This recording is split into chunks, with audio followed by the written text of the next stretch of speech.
मानसी शिवाय मी ज्या मुलांना आता नव्याने शिकवते त्यांचे अनुभव आज माझ्या पदरात एक सत्कर्म म्हणून आहे. ज्यांना ज्यांना समजेल ते माझ्या घरचा पत्ता शोधत येतात, ते माझ्यापर्यंत येतात. याचा अर्थ असा की त्यांच्या मुलांच्या आयुष्यासाठी त्यांना काहीतरी करायचं असतं. ते माझ्याकडे आल्यावर मी त्यांच्या अडचणी समजून घेऊन त्यांच्या मुलांना आवश्यक ती माहिती आणि मार्गदर्शन करते. अशा पद्धतीनं ज्यांना शक्य होतं ते आईबाप आपल्या मुलाला घेऊन येतात. प्रसन्न मुनवळी हा असाच त्यांच्यापैकी एक माझा विद्यार्थी. त्याचे वडील शिरीष मुनवळी यांना त्यांच्या मित्राकडून माझ्याविषयी माहिती मिळाली आणि ते माझ्याकडे आले. 2015 मध्ये पहिल्यांदा प्रसन्नला घेऊन त्याची आई आणि शिरीष मुनवळी आले होते. प्रसन्न हा 80% कर्णबधिरता असलेला मुलगा. ते माझ्याकडे येण्यापूर्वी कॉक्लिअर इम्प्लांटेशनचं ऑपरेशन करण्यास तयार होते. माझ्याशी चर्चा करून त्यांनी तो निर्णय रद्द केला आणि ते त्याला शिकवणीसाठी माझ्या घरी नियमित घेऊन येऊ लागले. प्रसन्न सध्या सोलापुरातील अपना बाजार शेजारी असणाऱ्या चिल्ड्रन हेवन या शाळेत पहिलीला जातो. तो माझ्याकडे आल्यापासून त्याच्यात चांगली सुधारणा झाली आणि ती सुधारणा होणारच ना, कारण आकार घेण्याची क्षमता मुळात मातीत असते. आपण फक्त आकार देण्याचा प्रयत्न करतो. मी फार तर काय करते, मला जे माहीत आहे ते टप्प्याटप्प्यानं मी शिकवण्याचा प्रयत्न करते. तसं शिकवण्यासाठी आणि घरी सराव घेण्यासाठी मी पालकांना सांगते. त्यांच्या चेहऱ्यावरलं समाधान पाहिलं की मलाही समाधान मिळतं. ज्या अडचणीत मला मार्ग मिळाल्यावर माझं संकट दूर होण्याचं मला जसं समाधान मिळालं, तेच समाधान मला त्यांच्या चेहऱ्यावर दिसतं. आपल्याला आपल्या लेकराच्या कल्याणासाठी काहीतरी वाट मिळाली असं समाधान त्यांच्या बोलण्यात असतं. परवा शिरीष मुनवळी प्रसन्नच्या शिकण्यासंदर्भात त्याच कृतार्थतेने माझ्याशी बोलत होते. ते म्हणाले, प्रसन्न सारख्या मुलाची पायरी ओळखून तो कुठं कमी पडतो हे नेमकं ओळखून तुम्ही शिकवता. तुमचं हार्डवर्क आणि डिवोशन त्याबद्दल आम्हाला तुमचं खूप कौतुक वाटतं. मुलांच्या पालकांना माझं कौतुक वाटत असलं तरी त्यांना असं वाटणं हे माझ्यासाठी कौतुक नसून एका विद्यार्थ्याला मी काहीतरी सांगू शकले एवढी साधी गोष्ट आहे. आयुष्याच्या या वळणावर आपले प्रश्न सुटतील की नाही या आशंकतेने मी सैरावैरा धावत माहितीचा शिकवण्यासंबंधीचा एक कण गोळा केला. आपले प्रश्न सुटले म्हणून आपण थांबायचं का? इतरांचे प्रश्न सुटावेत म्हणूनच मी शिकवत राहते आणि हेच माझं खरं जगणं आहे. तिलेहाळची विजयश्री दोडतल ही महिला आपल्या सुकन्या या 80% कर्णबधिर मुलीला माझ्याकडे घेऊन आली. अशा मुलीच्या बाबतीत काय करावं, कुठं जावं, कोण मार्ग दाखवेल या प्रश्नाने ती गोंधळलेली होती. नातेवाईकांकडून मी अशा मुलांना शिकवते हे समजल्यावर त्या माझ्याकडे घेऊन आल्या. त्यावेळी मी त्यांना फक्त एवढंच विचारलं, तुम्ही सुकन्याला घरी शिकवू शकाल का? तिच्यासाठी तुम्ही कष्ट घेण्यास आणि वेळ देण्यास तयार आहात का? याचं कारण म्हणजे मी कितीही व्यवस्थित शिकवलं तरी घरच्या सरावाशिवाय या मुलांना शिकवणं अशक्य असतं. हे मी माझ्या अनुभवावरून त्यांना सांगत होते. असा कष्ट घेणारा पालक असेल तरच त्या मुलाचं शिकणं हे शिकणं असतं. उगी शिकवणी लावली आणि काम झालं असं होत नाही. सुकन्याला शिकवताना तिच्या आईनं तिच्या शेजारी बसून मी कसं शिकवते याचं मनापासून निरीक्षण केलं. सुकन्या किती शिकते, ती किती सहकार्य करते हे महत्वाचं नाही, तर आपण किती सहनशक्तीने सातत्यानं शिकवत राहतो हे महत्वाचं. हे आधी आईला समजावून सांगावं लागलं. त्यांनी सुकन्याची तयारी करून घेतली आणि ती सुकन्या विजापूर जिल्ह्यातील तिलेहाळच्या जिल्हा परिषदेच्या प्राथमिक मराठी शाळेत 4थ्या इयत्तेत शिकत आहे. तिला बालवाडीपासून शिकवत आणलं. त्यांना शिकवण्यात मी सहकार्य केलं. त्या अभिमानाने वारंवार माझ्याजवळ बोलत असतात. अहो, तुम्ही भेटलात म्हणून बरं झालं. तुम्हाला चांगला अनुभव आहे. तुमच्याच अनुभवाने आमचाही संसार सुखाचा झाला. तुमचं शिकवणं आम्हालाही समजतं, लवकर कळतं. नॉर्मल मुलांना शिकवणं वेगळं आणि अशा मुलांना शिकवणं वेगळं. खूप अवघड असतंय, पण हे सगळं तुमच्यामुळे सोपं झालंय. हे बोलणं जेव्हा जेव्हा मी ऐकते तेव्हा मन भरून येतं. उस्मानाबादची सिद्धी पाटील ही एक माझी विद्यार्थिनी. तिचं हिंदुजा हॉस्पिटल मुंबई येथे कॉक्लिअर इम्प्लांटेशनचं ऑपरेशन झालं. त्या ऑपरेशन नंतर स्पीच थेरपी महत्वाची होती. त्यासाठी तिला पालकांनी प्रयत्न केले. आई वडील दोघंही सुशिक्षित आणि संपन्न. सिद्धीची आई स्वतः BA MS त्या उस्मानाबादच्या सिव्हिल हॉस्पिटलमध्ये वैद्यकीय सेवा करतात. आपल्या 110% कर्णबधिर मुलीला कसं शिकवायचं म्हणून ते मार्ग शोधत होते. कॉक्लिअर इम्प्लांटेशनचं ऑपरेशन नंतर काही काळ लातूरला नेहा ठाकूर या स्पीच थेरपिस्टकडे त्या जात होत्या. नेहा ठाकूर यांच्या लग्नानंतर पुढे काय करायचं असा त्यांच्यासमोर प्रश्न होता. जवळजवळ 1 वर्ष माहिती अभावी त्या सिद्धीला काही शिकवूच शकल्या नाहीत. त्यासाठी एकतर पुणे किंवा मुंबईच्या स्पीच थेरपिस्टकडे जावं लागतं. त्यात पुन्हा ते प्रशिक्षण महागडं, वारंवार जाणं शक्य होत नाही. आणि दुसरी गोष्ट म्हणजे कामामुळे किती वेळ देणार हाही एक प्रश्नच होता. अशा वेळी त्यांना त्यांचे नातेवाईक पौर्णिमा पाटील यांच्याकडून माझा पत्ता मिळाला. डॉक्टर राजश्री पाटील या माझं घर शोधत सोलापुरात आल्या. फेब्रुवारी 2014 पासून सिद्धी माझ्याकडे शिकवणीला येते. सध्या ती उस्मानाबादच्या नूतन मराठी विद्यालयात 1लीच्या वर्गात नॉर्मल मुलांसोबत शिकते आहे. उस्मानाबादहून आठवड्यातून 2दा सोलापुरात शिकवणीसाठी माझ्या घरी त्या यायच्या. त्याचं मला कौतुक वाटायचं. आपल्यासारखीच ही एक आई आहे. तिलाही आपल्या मुलीला घडवायचं आहे.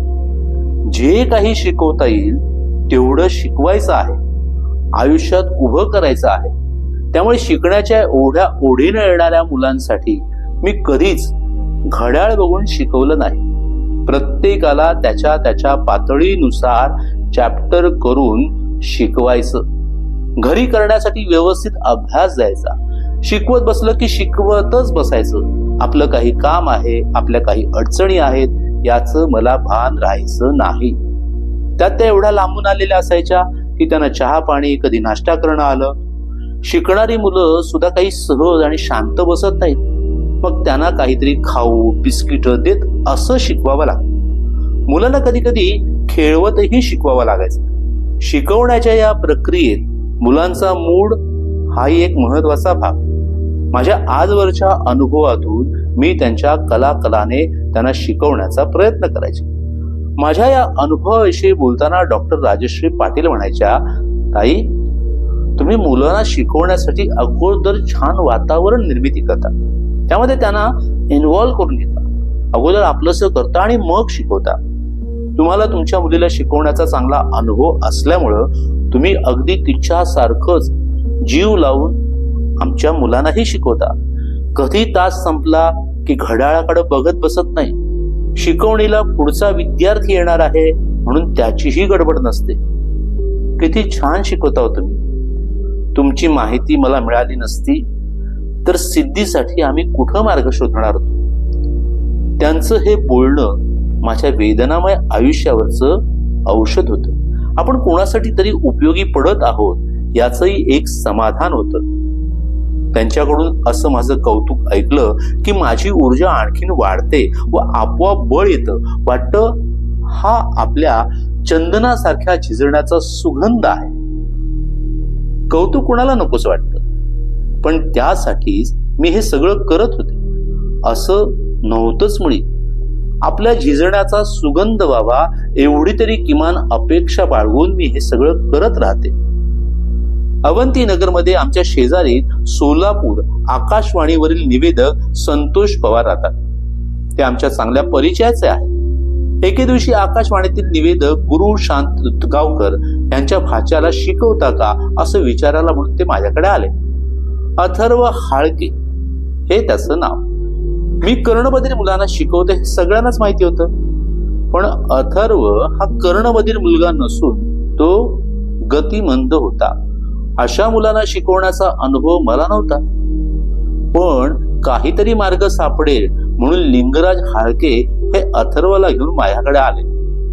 अथर्वला शिकवणं हे माझ्यासाठी एक चॅलेंज होतं. पण मी विचार केला की तो कुठंच काही शिकू शकत नाही, त्यापेक्षा आपण त्याला शिकवण्याचा प्रयत्न तरी करूया. तो माझ्याकडे शिकवणीसाठी येऊ लागला. त्याचे वडील हे सिव्हिल इंजिनियर आहे. वेळ काढून अथर्व आणि त्याचे आई बाबा शिकवणीसाठी यायचे.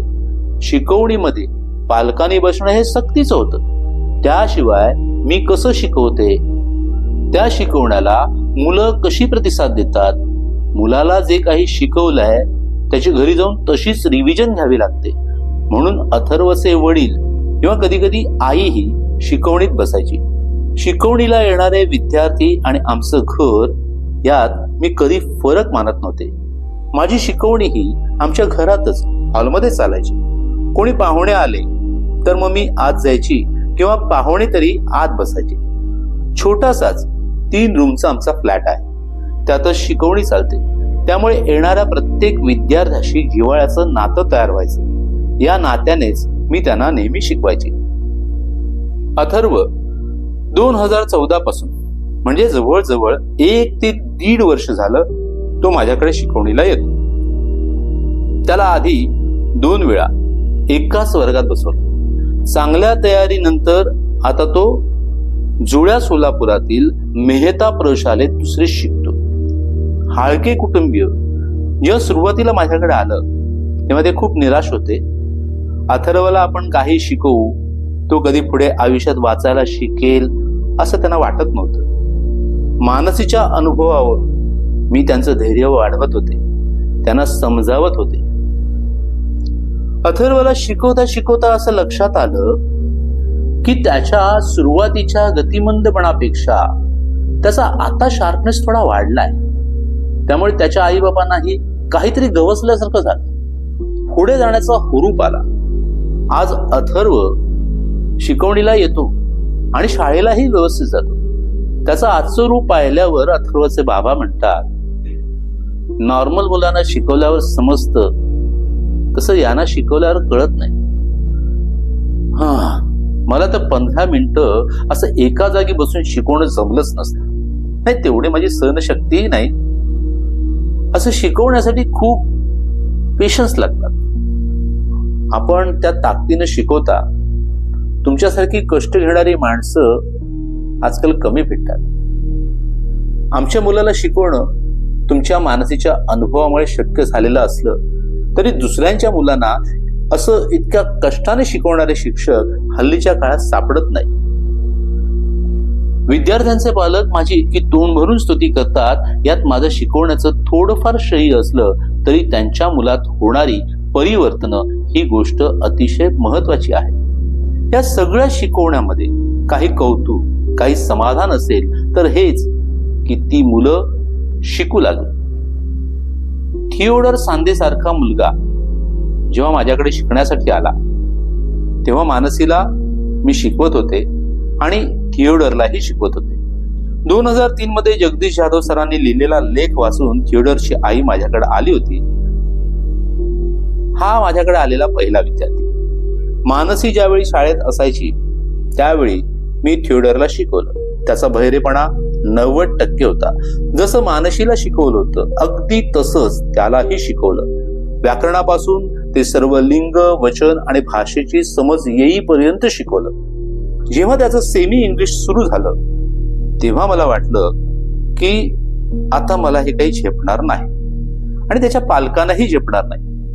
आधी मराठीत शिकवायचं आणि पुन्हा ते इंग्लिश मधून समजावून सांगायचं हे मला अशक्य वाटायला लागलं. तो इथपर्यंत तर शिकत आला होता, मग आता काय करायचं? यावर त्यांना मी एक मार्ग सुचवला. जर शाळा त्याच्यासाठी गणित आणि विज्ञानाचा पेपर मराठीतून काढू शकत असेल तर मग त्याचं शिक्षण पूर्ण होईल. थिओडरच्या आई वडिलांनी शाळेत तशी विनंती केली. आताची जी मेहता शाळा आहे, जुळे सोलापुरातील नूतन मराठी विद्यालय हे त्या शाळेचं नाव, आणि आता मेहता प्रशाला असं नाव आहे. तो 4थी पर्यंत हरिभाई देवकरण प्रशालेच्या नु.म.वी. मध्ये होता. पासून तो हरिभाई मध्येच जाणार होता, पण त्याचं घर जुळे सोलापूरला. जाण्या येण्यात त्याचा खूप वेळ जायचा, म्हणून त्याला जुळे सोलापुरातील मेहता प्रशालेतील शाखेत घातलं. या शाळेनं खास एकट्या थिओडरसाठी मराठीतून पेपर काढला, पण त्यांची एक अट घातली. आम्ही पेपर मराठीतून काढू, पण तो विषय मराठीतून शिकवण्यासाठी आमच्याकडे शिक्षक नाहीत. तेव्हा विचार केला, तसं तर आपण त्याला घरीच शिकवतो, हे विषयही शिकवता येतील. मानसीसारखंच तोही जास्तीत जास्त अभ्यास घरी करूनच सर्व समजून घेत होता. 2 चाचण्या, 6 माई आणि वार्षिक परीक्षेसाठी त्या शाळेनं मराठीतून पेपर काढले.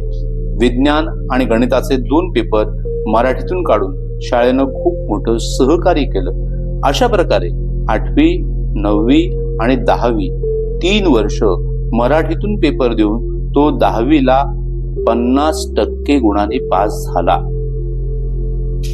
आपण बोटाला धरून चालवायला शिकवलेलं मूल जेव्हा स्वतःच्या पायावर धडपडत का होईना दुडदुड धावायला लागतं, हे पाहणं सगळ्यात मोठं कौतुक असतं.